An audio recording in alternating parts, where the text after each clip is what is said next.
volume don't work on my phone anyway, so we good. Say something, Chris. We from the Feet Up? Yep. All right, bet.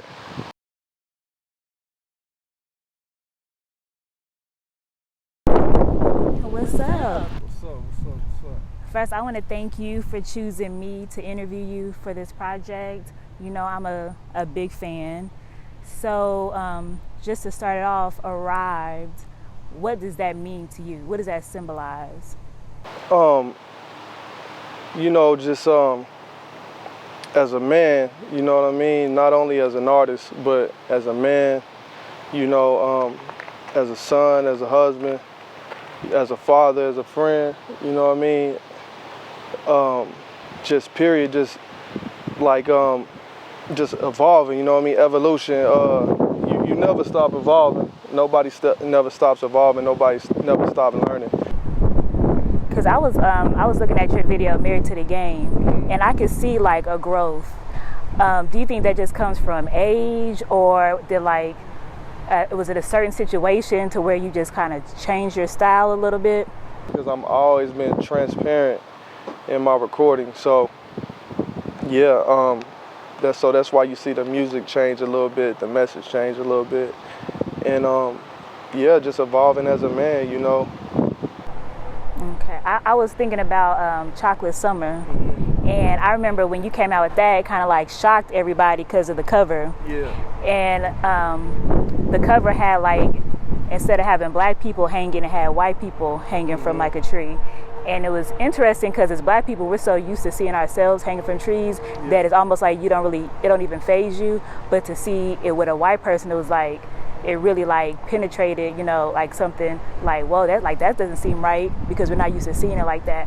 And when I think about everything that's going on now, it almost seems like your mindset then was ahead of where everybody else was in Oklahoma City. Yeah, that would be a perfect cover right now, you know, with everything that's going on. You know, it was just a thought. You know, it made white people uncomfortable, of course, but a lot of white people told me it was dope, but you know, of course, our people said it was dope, but then it made some of our people uncomfortable too. But you know, just think, people get uncomfortable, and that's just an image, it's not even real life.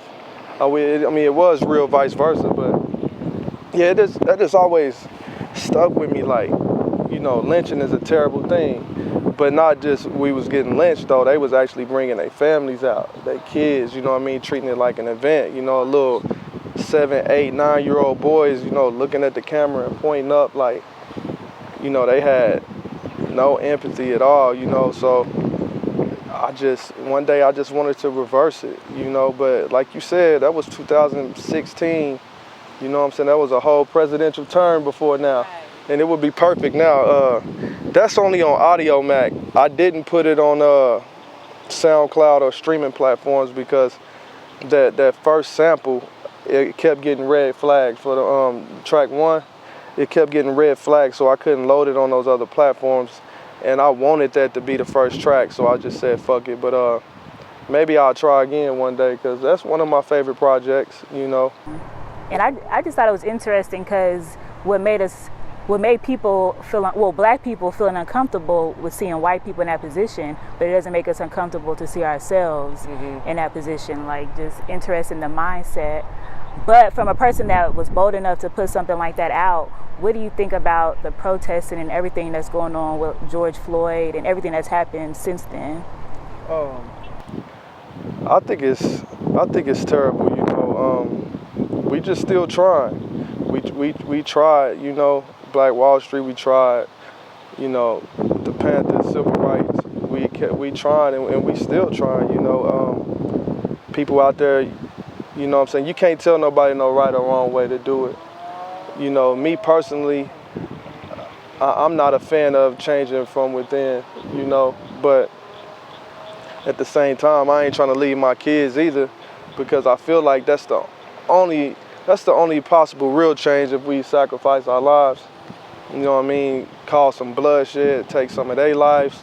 I think that's the only way we could bring change. But most people ain't trying to, you know what I'm saying, die. Because they sit at a round table, this protesting, you know what I'm saying, stuff like that. They know we gonna do that. We've been doing that. They not worried about that. That's not even a blow to them. Like I was about to say they can take those blows, but that's not even a blow. That's what we've been doing. Yeah. We don't have it in us to be that angry, to get violent in situations like that, but we are violent in other situations. Honestly, because go back to me when I said I'm the God MC, you know, Genesis 1:27 says God created man in the image of him.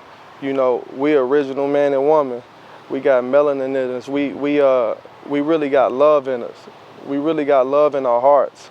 You know, we not really killers like that. You know, we misled and, you know, we do senseless things at times, but our pure hearts, we not killers like that. That's why most of the time when you see we kill somebody or kill each other, it's like circumstances that we living in. It's kind of like designed like that. But we never just do no crazy shit like shoot up a school or, you know what I'm saying, kill our parents, crazy shit like that. We don't do that because our hearts is pure. So, you know, and then, you know, our faith, you know, most of our faith, Christianity, you know, we not about to go, we ain't finna go kill nobody. You know, we forgive them for everything that they done to us. We forgive them. So that same person that forgives ain't finna kill. You know, I'm not so even though I'm not finna go kill, I'm not so forgiving. You know, but So I know, like, one thing that I really like about your art is how you brand yourself. Mm-hmm. And you, like, in your branding, you put your family out there, like in posts and videos, more than you would put like you rapping at a show. Mm-hmm. And you know, me coming from like growing up in the 90s where it was like, you know, all the music was kind of like derogatory. Like it didn't seem like it then, but now that I'm grown up, I'm like, oh yeah, that was kind of extra. What makes you intentional about putting your family out there like that in such a beautiful way? I mean, that's just really my real life. 9 times out of 10, when I'm out, we all in the car together. You know, if you see us all on the cover, it's just transparency, just reflection on my real life. You know, like I ain't a solo artist. You know, me and my wife, we're really a group, a family. And it's like, you know, it's really inspiring to see because it's not like you're the only person doing it locally. I don't see anybody doing it anywhere. Mm-hmm. You know, really just like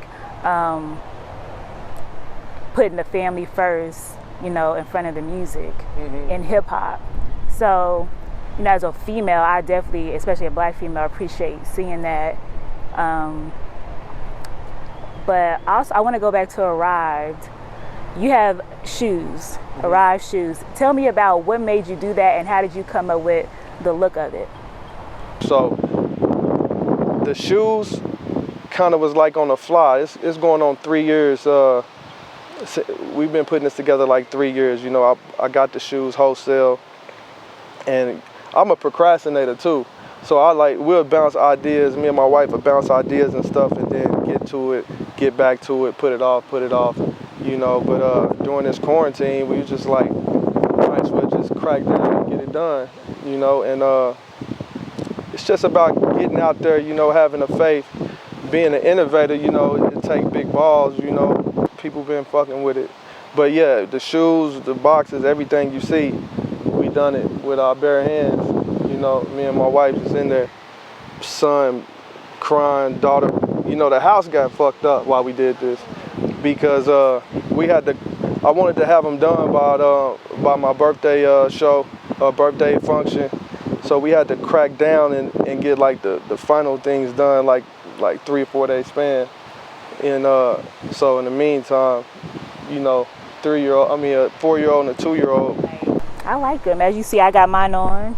Yeah. You got yours on. Yeah, this is actually my first time wearing them, believe it or not. I put one on in the process just to see how it feels, but as far as like rocking them, this is my first time wearing them. They're really comfortable, really comfortable.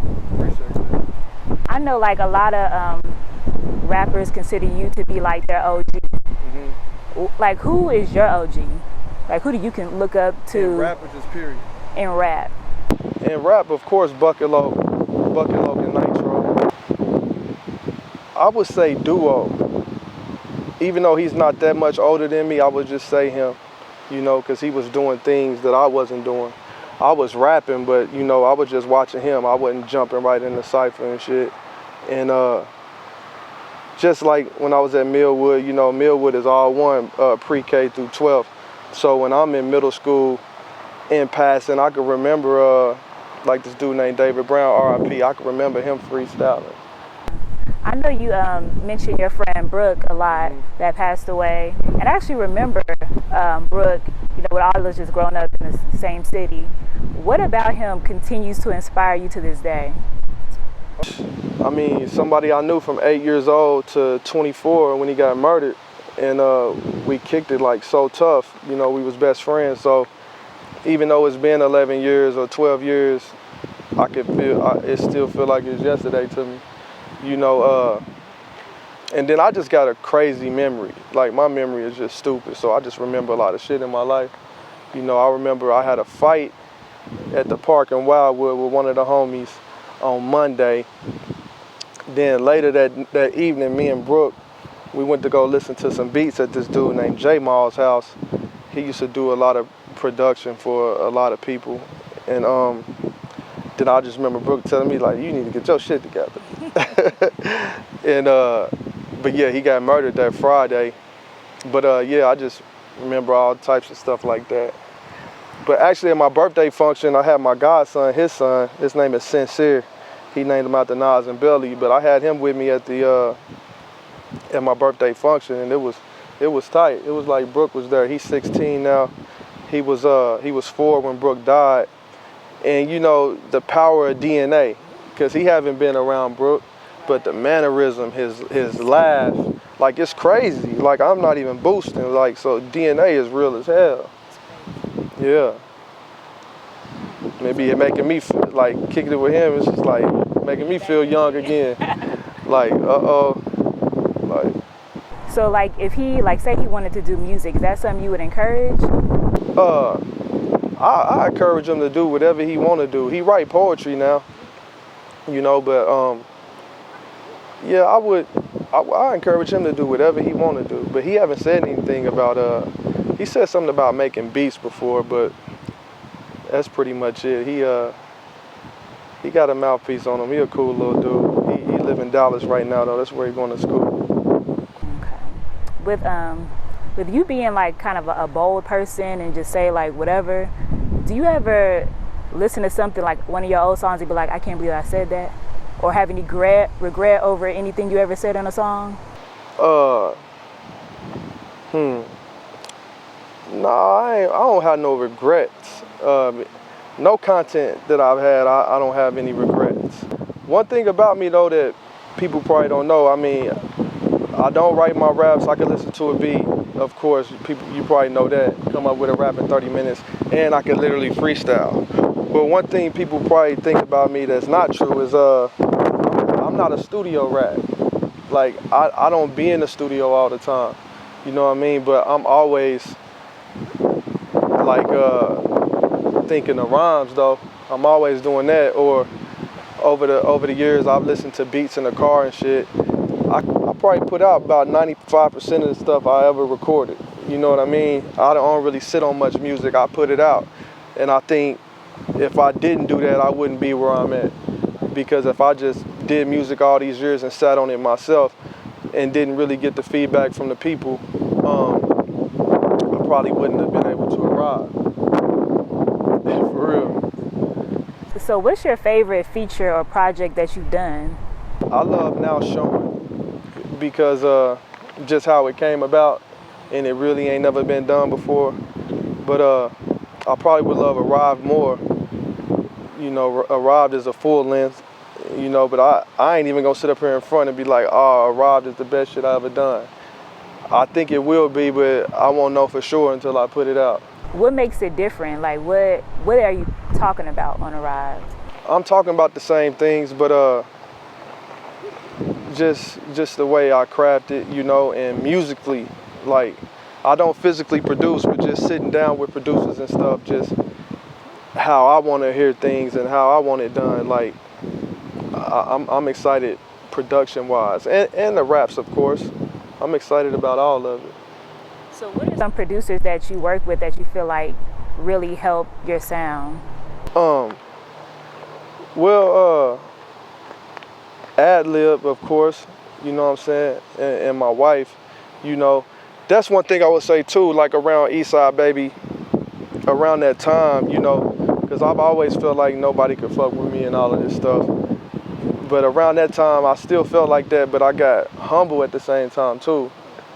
I had to get humble, you know, I had to start listening, I had to start taking advice, you know, and I think that helped a lot.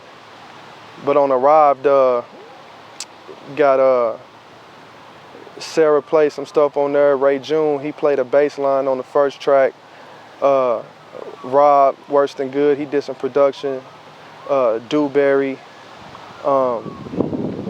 who else?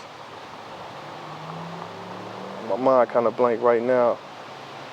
But yeah, I mean, and of course me just, you know, composing it, you know what I'm saying, kind of looking over it, but I'll probably think of one later. But the features though, damn, should I tell the features now? Yeah, I can tell the features now. I got Ray on it. Ray, Grand National, my little bro Young Bud, Low Key Kemp, LaTroy, Zalta, State Gang Vince. Damn, I'm getting happy about my own shit just saying this, because I normally don't be having features. You know what I mean? DZ on it, T Mays from Tulsa, Steph, King Cut. I don't know if I said that already. Nia, she's a singer. She's on it. She on the last song. I hope I ain't forgetting nobody. Yeah, am I forgetting anybody? I think that's it. Odessa's on it. Yeah, but I'm excited about it. Yeah, I normally don't have features. I don't think Eastside Baby had any features. Well, yeah, it had ad-lib on one track, but like these EPs I've been doing, it ain't really had, in recent years, I ain't had no features. And so I'm excited to have features on this one. And that's another thing too, that's a challenge of mine because, you know, I genuinely got love for people, and I didn't genuinely built with a lot of people, you know, over the years, you know what I mean? Especially since like circa 2013, just hosting all the showcases, putting rappers on and stuff. So it's like, I feel like if I'm trying to put everybody on that I fuck with or I think is talented, it'll be so flooded. Music on my story or something like that, sometimes I just don't do it at all. Did you have to do it for everybody? I had to do it for everybody, and I know people would probably be feeling the way, but that's the hard part. But I guess that just come with being the God MC. Yeah, but yeah. When you were naming your features, it reminded me of how you used to do those events celebrating Black women. Mm-hmm. And who's your favorite female rapper or female singer just on a national level? Oh, Lauryn Hill. Lauryn Hill is, you know, I got like a top 5 rappers, but then I got like 10 people in music, period. Just no genre, you know. Even though hip hop ain't a genre, but just no genre, just 10 people in music, and Lauryn Hill is in that, you know. Unmatched. Yeah, Lauryn Hill is just, she's crazy. So, you know, being in Oklahoma City, you know, it's a lot of talent here. We struggle with getting seen outside of the city. What do you think is really collectively holding us back? I think validation, seeking validation instead of just doing it. You know what I mean? And yeah, just seeking validation. That's pretty much what it is. Cause that's probably what it would take with me, like some Rock Nation type shit, Rock Nation type cosign, then people would probably jump out the woodworks, you know, here. Even though I ain't taking for granted the support that I get. But I think it's just seeking validation, and we should just do our thing, you know. Like I believe those other markets, you know what I'm saying? LA, New York, Chicago, Atlanta, they doing their thing. They weren't really seeking validation. But like every nigga is a star. You know, we Black, everybody's talented. So at the same time, you know, we can't think just because we've been having a basketball team for like 11 years or whatever. Like, what about people in the other parts of the United States? I'm sure some niggas that's cold. I'm sure they still been doing their thing. So at the same time, we have to be realistic. But I'm not really worried about none of it. I feel like I'm finna manifest it. I'ma manifest this shit. I really feel like it. You know, whatever's happened, whatever's meant to be is gonna happen. And I don't think I would still be doing it. You know what I'm saying? Still getting love from people. You know, it's not forced. I put out these songs and these projects and these raps come to me naturally. It's not forced. You know, I'm still pretty. I mean, for real. So it's like, it's whatever's meant for me is gonna happen. I don't stress it. Like, for real. So like you had mentioned, kind of like, you know, people in other cities, you know, probably feeling like the LA is different, but I'm sure like in Maine, it's probably a hip hop scene, and they probably feel the same way we feel. They probably feel like, you know, it's a support thing or whatever. But do you think if people work together more, it would change anything? I think we do work together a lot. You know what I'm saying? We do work together. I just think, I don't know, but sometimes I be thinking we'll never be like a Houston or Atlanta. Like, we'll never be one of those towns because we don't have enough culture. You know what I mean? I don't know. We probably got to stop thinking that the whole city is going to get put on the map. I could be wrong, but we probably have to stop thinking that, you know. It could happen, though, if one or two real ones come through the door.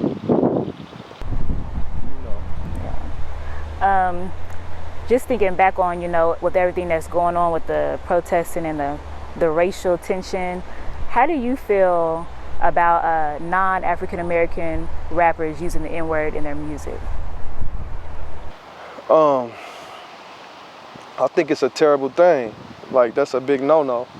But, you know, this new generation, they let anything fly, you know, and they really don't stand for or stand on nothing. But back in 2013, it was a white rapper that I had put on the show, because I would know 80% of the rappers, and probably about 20% of them I would give them a chance, you know. And this was one of the ones I gave a chance, and he was saying nigga at the show, you know what I'm saying? Right. Yeah. I say that to say this: if I see a rapper doing that, I'll say something, but at the same time, I ain't about to press him. You say nigga all you want, you can act black and all of this shit, but in the court of law, judge gonna look at me like a nigga, you gonna look at you like a white boy.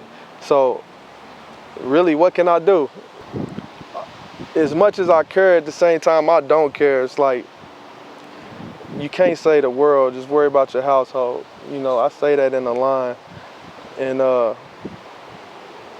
even my closest friends, like, I don't expect them to be mirror images of me. We could like debate sometimes and have differences, but at the end of the day, it's okay. You could be however you are and have your views. They might change later, they might not. My views may change, but I try to get out of wanting to cut a person off because they don't feel how I feel about everything, you know.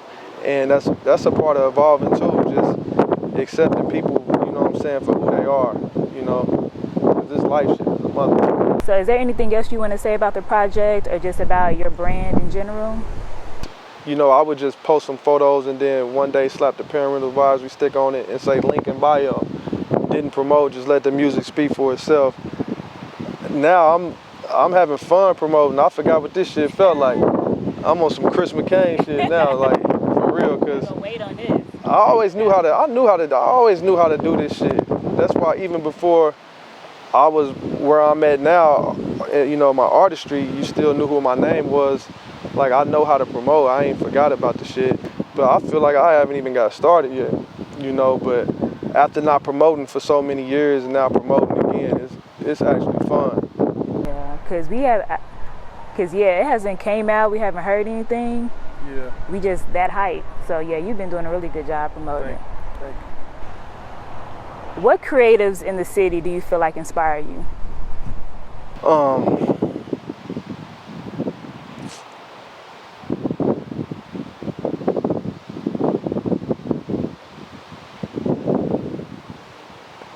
Sarah inspires me. Sarah inspires me. LaTroy. I like the way Fresh J stuff be sounding. Of course, Grand, that's my little bro. Like Grand. I remember when you had a Memory Lane, and you were telling me Grand was about to have a show, and you was like, you know Grand? Mm-hmm. And I was like, and then like a month later we was doing the web series, and I was like, oh, this is who Chris was talking about. But this is at Memory Lane? Yeah, this is at Memory Lane. Okay. You was like, Grand is gonna have a show. You was like, you know Grand? And I was like, and then a month later we was working together. Yeah, Grand, that's my guy, man. Like, if I'm ever straight off this shit, he'll never have to worry about nothing. You know, yeah. You know, in Cinco, we do a lot of stuff together. I kind of like to look at it like some Eric B. and Rakim shit, but just on some photography shit. You know, I would have some ideas, but you know, he shoot pretty. He shoot a high percentage. Like, I'm big on photos. You know, a picture say 1,000 words. So. Cause how long has Cinco been doing your photos? Since 2016.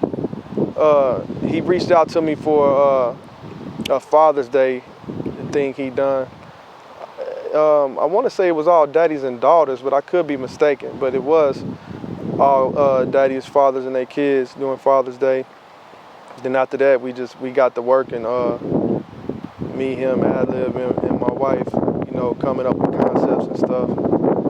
And do you think it's like necessary to do stuff with the same people? Like, do you think that creates the brand? Then if you would have been doing a photo thing with Cinco and then hopped with another photographer and then a different photographer, do you think it is more powerful when you just work with the same people? Yeah, I think it is. You know, I've done some stuff, of course, with Grand and Mo too. You know, Grand is good and Mo is good. And Rontography. Like, this is one of them things where I might be leaving somebody out. I know you follow Black Archives, right? Yeah. Avery told me about that a few years ago. But like, I just love shit like that. So I get that feeling dealing with film, you know. That would be a good art show with those type of photos, just built with like maybe people in the city or whatever. Because I remember, like, they don't really take pictures at events like they used to, I guess, because now everybody has their phone. But like in the concepts production days, you know, every time you went somewhere there was somebody taking pictures to kind of, so we could remember what was going on. Yeah. But do you think you would actually want to get more into film? You talking about motion pictures or photography or? Yeah, we just got a couple cameras because my wife Tion, she wanted to shoot. So we actually, like a couple weeks ago, we got a couple cameras. And we actually got our first roll developed today. They were okay, you know what I'm saying? It's trial and error. But why she want to do it is because she think it's room for a woman to shoot. Because you can make other women feel comfortable on camera, you know. You have any more events for it? Yeah, I'm gonna definitely have a listening party and a release show. I might do I might do a show before the album come out, you know, just some other stuff. Might do one right here. Yeah. That's what I was telling Jay, bring the speakers out here, cause like right now it feel good, and like I don't even think you gotta get a permit to be over here. Like, it's ducked off. Yeah, I'm probably gonna shoot a visual for every song. I got some stuff that I've already been shooting, but I'm probably gonna shoot a visual for every song. Cause that's another thing too. I feel like I definitely need to, I haven't done any videos in a while. So I feel like I definitely need to do some next level videos, you know. It's fun, you know, putting out clothes and shoes and shit before the album drop, you know, promoting the album. It's almost like the shirts is singles, you know what I mean? Yeah, like the shirts is B-sides and like these shoes is an A-side single. Like, this is like my hit before the album drop, like some shit, you know, so. But yeah, maybe I'll put out a visual before the album come out. I got this song on there that's actually it is my favorite song on the album. It's called Go Get My Gun. It's my favorite song on the album. And I got a visual for it in my head that I'm excited about. Yeah. Would you ever ghostwrite for anybody, like a female or? For the money, of course that I would, but just without the money, just on some art shit, I wouldn't want a 100% ghost. I would want to just be in the studio with them and they crafting their own shit, and then I help them. Like say it like this or say this, I give them some, but I wouldn't want to give it all to them. I wouldn't want to give it all to them. Just on some organic shit, leave the money alone. Think you could write from a female perspective? Yeah, I could. I had thought about writing for my wife before, cause she crafty. I know she could put some rhymes together if she put her mind to it. She didn't actually help me with some rhymes before. Like if she hear me rapping to myself, She'd be like, wait, I got suggestions. yeah, she'd be like, say it like this, or matter of fact, specifically, I'll tell you what she helped me with. That private service announcement when I was like, when I say, she said OMG, I said, yeah, the God MC. In that verse, when I get to, can't say the world, let's worry about our household. Huey P smoking crack, I feel defeated. All of that is me, but then she came up with Black Wall Street burning up, wealth depleted. Black Wall Street burning up, wealth depleted. That's all her right there, you know? Yeah, that's all her. No, everything is art. Like, everything that you express is art. Whenever you express yourself, you know, in creating, it's all art, you know. You know, Jay with the camera, you know what I'm saying? You coming up with these questions, you know, somebody playing a sport or, you know, playing an instrument. That's why I feel like some people think hip hop is a certain type of beat or a certain type of rap or cadence or lyrics. No, hip hop is whatever is original. Whatever's original. Like, it don't have to sound like, you know, boom bap from New York City, you know, Soulja Boy or whoever from Atlanta or whoever. Like 3,000. Yeah, as long as it's original, you know. So I didn't even overthink it. Like, you know, got the panther head in the back and the robbed on the side, and you know, overthinking, you could be like, damn, that ain't enough. But how many years of our lives, like if this said Polo or if this said Nike, you know what I'm saying? How, like, you seem really influenced by Huey P. Newton. Mm-hmm. Like, how did that come about? I believe that there's nothing new under the sun. And you see just people back in the day, activists and musicians, and like they were so dope, like they were so talented. So it's like, I feel like I could never play with this shit.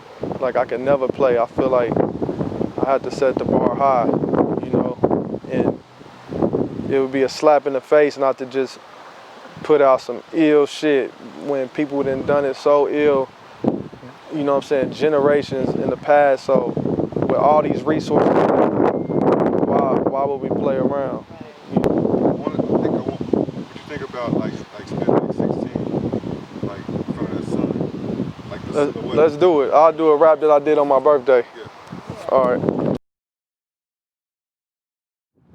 I don't want to be myself. I want to be somebody else. So when I hear myself, I won't know what I'm about to spit.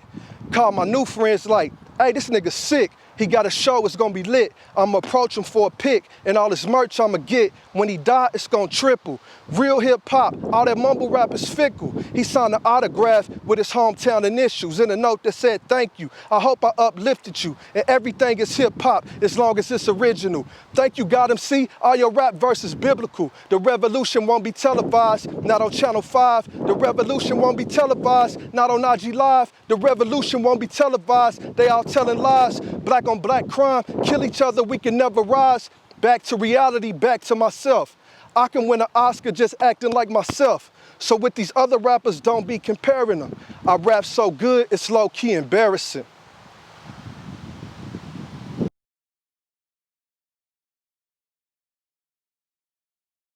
Somebody pray for me.